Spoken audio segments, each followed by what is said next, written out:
Welcome back to another episode of our Kings related podcast, wherever you may be. And this recap of the Sacramento Kings 113 to 95 loss on this Monday evening to the defending NBA champion Boston Celtics, where the Kings have now lost 8 of the last 11 games. And quite frankly, the Kings they hung around with the Boston Celtics for most of this game. To be wise, for the first half. At the end of the first half, the Boston Celtics, the Kings, they started this game off well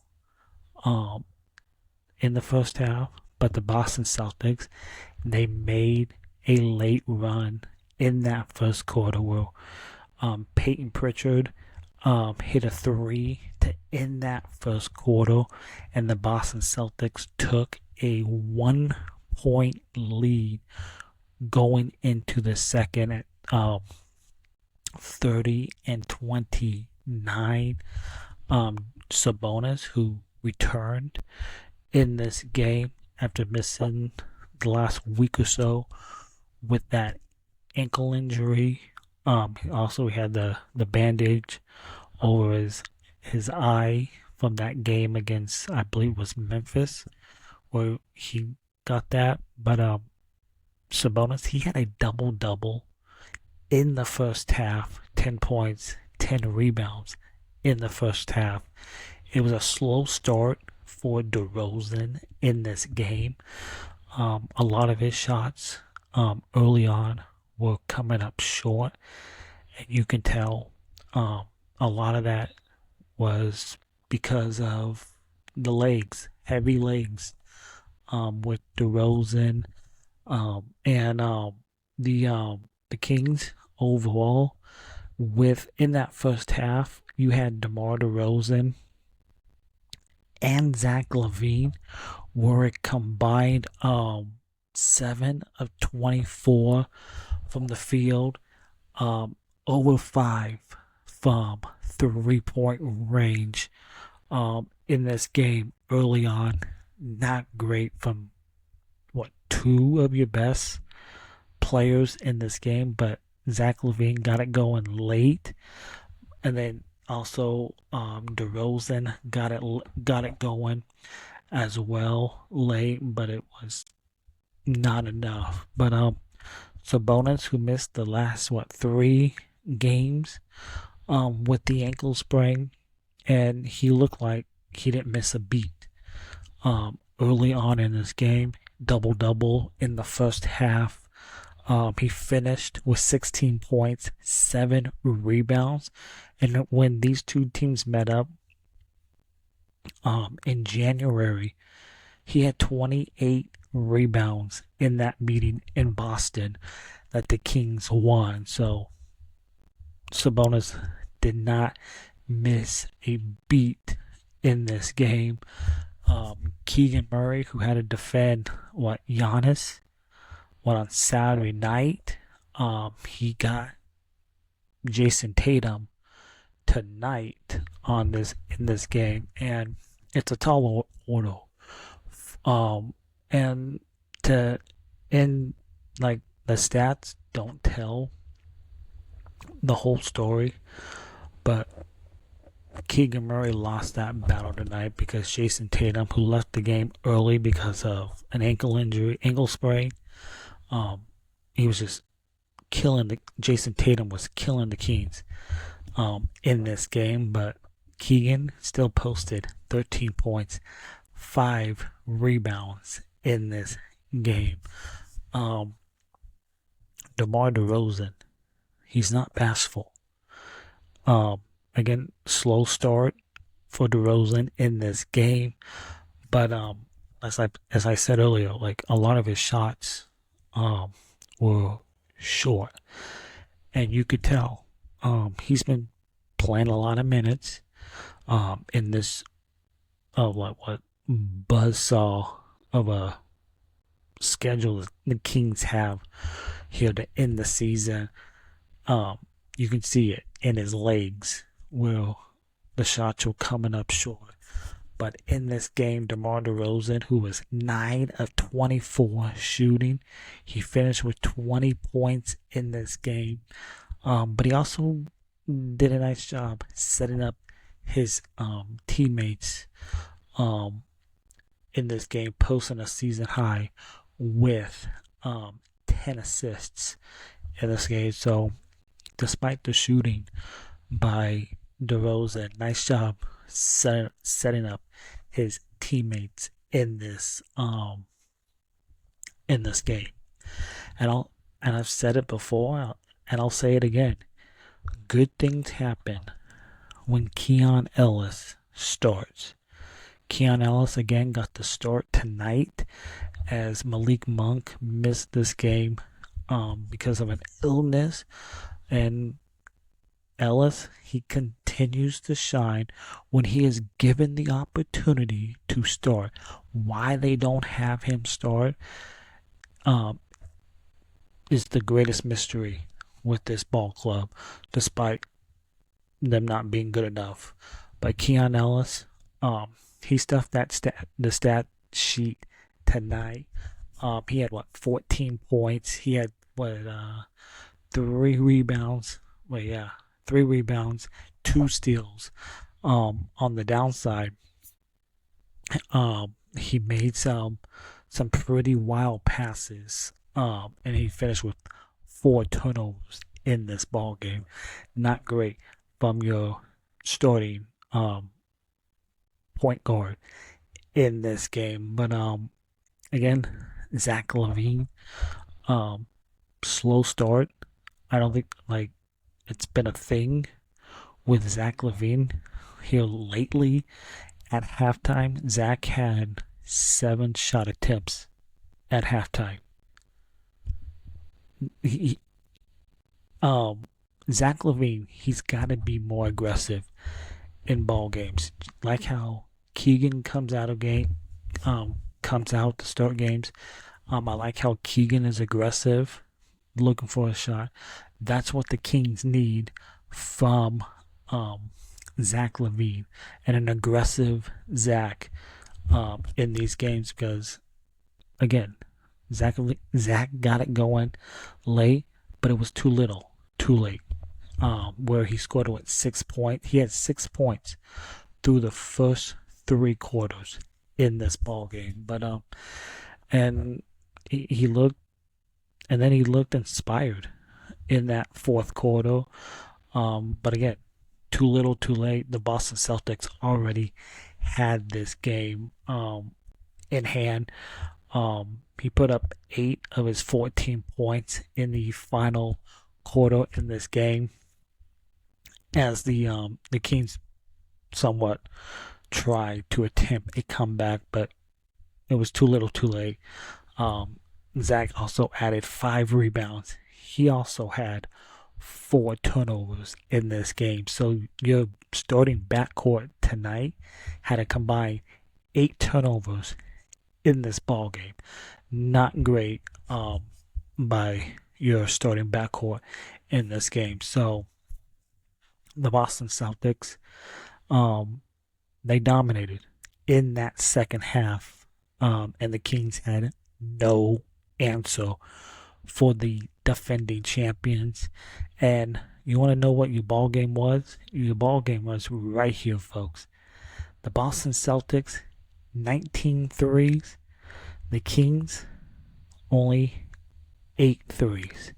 That is your ball game right there. The Celtics, their starters, looked really good in this game, led by Jason Tatum, even though he had to leave the game early with that ankle sprain. But their bench isn't too shabby either. I think their bench is up there with their starters. Like their bench, the Celtics bench came in, picked up where the starters were left off. And their bench dominated the Kings bench in this game. The Kings bench in this game, not great. Scoring off the bench. You just had Fultz with 8, Laravia with 2 points, JV with 4. Like, not enough scoring from this Kings bench. Hey, you got Pritchard with 22 off the Boston bench, Cornette with 13, Shireman with 9, the rookie out of Creighton. Like, the Boston's bench picked up where the Boston starters left off in this game. But so not a great thing by the Kings in this game. So it's just disappointing because, the one thing about the Sacramento Kings is it's really clear with this Sacramento team is how far that the Kings have to go when they play a legitimate team, because you can look really good and in that win against the Cleveland Cavaliers only points to the inconsistency of this team. How you can look so good in that win against the Cavs, and then the next night in that game against Chicago, you controlled most of that game just to lose it to the Bulls. And then Saturday night, you played solid enough to win, but you lose it because you go away with what was working for you in that first half, and you lose in the second half to a pretty good Milwaukee team. The Boston Celtics, they are the defending champions for a reason. Yeah, you may have beaten Boston. You may have beaten the Celtics in January in Boston, but you weren't going to beat this team twice. If you were going to beat Boston tonight, you had to play clean, a perfect game. And the Kings did not play a perfect game. They started the game off well. They hung with them in the first half. But the Boston Celtics absolutely dominated this Kings team in that second half. And Jason Tatum, before he exited, was really going off. 25 points, 7 rebounds, 8 assists for Tatum. He was 5 of 9 from 3. That's what Tatum did a lot of his damage against the Kings, was behind the 3 line. A lot of these Celtics players were doing their damage beyond the arc against this Kings team. Derek White was also 3 of 8. Pritchard, 5 of 13 from 3. Shireman, he was 3 of 6. So this Boston team, they put up a lot of threes. They make a lot of threes, but and again, you had 19 points in the fourth quarter against Milwaukee. You had 17 points here tonight against the Boston Celtics, and it does not get any easier for the Sacramento Kings, because the Sacramento Kings couldn't be a worse time for this Kings team to hit a slide like this, where you have lost 3 straight and your schedule is an absolute buzzsaw. You lose tonight. Guess what? You got the best team in the West tomorrow night in the Oklahoma City Thunder here in Sacramento. And that's 3 straight losses. Could be 4. You fall back under 500 tonight. And you are only a half game ahead of both the Phoenix Suns and the Dallas Mavericks. They were a half game away from being out of the play-in. The Sacramento Kings are. So, not a great game for the Kings here tonight in that second half where they were absolutely dominated by the Boston Celtics. Zach LaVine's, and we talk about Zach LaVine because he like I talked about it earlier, well, like he was non-existent in that first half, and he turned it on late where it was too little, too late. Zach LaVine's last 3 games, and this he did miss that win against the Cavs. He was out for personal reasons against in that Cavs game. But the Kings desperately need Zach LaVine to be that guy that we know he can be. Because Zach LaVine, tonight, he played 37 minutes in this game. He shot 37% from the field, 20% from 3. Milwaukee, he played 38 minutes against the Milwaukee Bucks in the loss, 41% from field goal percentage.